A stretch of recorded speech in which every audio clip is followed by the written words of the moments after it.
The past you believe you have outwritten is not a ghost to be exorcised, but a living architecture that shapes every sentence you speak. And true literary mastery requires not escaping memory, but returning to it with such precise attention that recollection becomes an act of radical tenderness, rather than mere nostalgia. In It Will Come Back to You, Sigrid Nunez delivers a collected stories volume that transforms the retrospective narrative into a profound exploration of female interiority and temporal sovereignty, proving that in lives defined by accumulation, meaning isn't found in forward momentum, it's forged in the brave act of lingering where culture demands you move on. This isn't merely another anthology of polished vignettes, it's a psychologically precise tapestry where every remembered detail feels like both wound and wisdom. Consent to remember is negotiated through self-compassion rather than assumed obligation, and healing means honoring the girl beneath the woman when adulthood demands she remain silent. From the first quietly devastating narration, listeners are immersed in a world where silence is syntax and presence is the only true archive. Perfect for fans of emotionally intelligent literary fiction and stories where female epistemology defies linear expectations, this audiobook serves up atmospheric intimacy, relentless emotional honesty, and protagonists whose journeys from fragmented selves to integrated witnesses resonate with anyone who's ever been told their history was too quiet for public consumption. Across interconnected stories spanning decades, women navigate love, loss, and artistic vocation, each expecting closure, not to discover their returns mirror the exact suppression they've endured beneath years of performative competence. And the quiet persistence of memory bypasses intellectual defenses to create space for reckonings that defy narrative convention. But as they navigate reunions and buried truths, they realize these returns aren't about resolution, they're about recalibration. Nunez masterfully avoids reducing her narrators to tragic victims or wise elders. Instead, she crafts voices rooted in radical reciprocity within temporal constraint, where trust is earned through honoring complexity, even as grief blurs clarity, and where insight emerges from seeing oneself beyond assigned roles.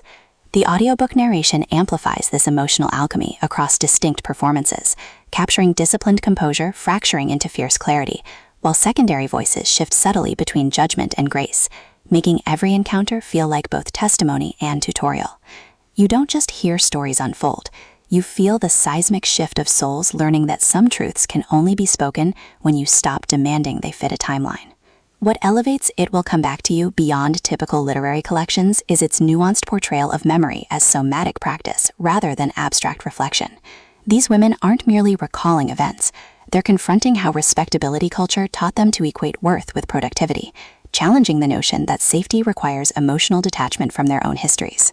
Their relationships with lovers, children, art, and themselves evolve through acts of radical reciprocity, sharing silences during late-night reflections that bypass performance, establishing rhythms that protect both narrative integrity and psychological safety, and defending their right to grieve against internal critics who mistake evolution for indulgence. Supporting elements add vital texture, fellow artists whose loyalty encodes suppressed sorrow, landscapes whose seasons carry intergenerational weight, even language itself, rendered as living archive whose cadences absorb centuries of unspoken bargains. Every story reinforces the collection's core truth. In economies built on forgetting, attention is insurgency, and presence is the only sustainable resource. Even the narrative mechanics serve thematic depth, with recurring motifs mirroring emotional attunement and temporal shifts becoming metaphors for earned trust. For audiobook listeners, this production is an immersive sensory descent into sacred reckoning.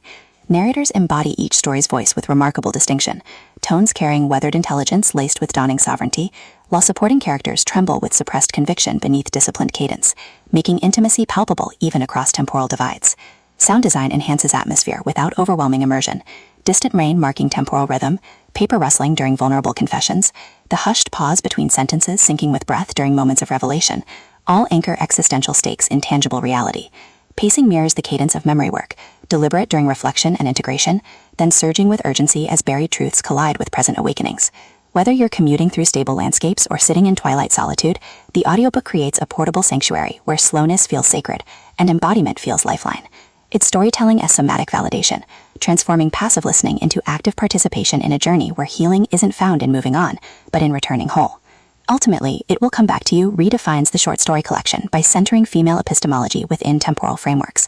It satisfies genre cravings for lyrical prose and cathartic resonance, while delivering substantive commentary on aging, creative labor, and the radical act of trusting embodied knowledge when systems demand conformity. No prior familiarity with Nunes's work is needed. Each story stands confidently as a complete emotional odyssey while enriching the collection's thematic tapestry. If you've ever wondered whether strength can coexist with softness, or if true mastery requires embracing what others dismiss, this audiobook will affirm that sometimes the most powerful act is simply allowing yourself to remember. Press play, open the book, and prepare to believe that even in landscapes shaped by time, hearts still find ways to return. Your next favorite literary collection isn't waiting in perfect resolutions. It's waiting in the brave, trembling choice to honor the whole truth.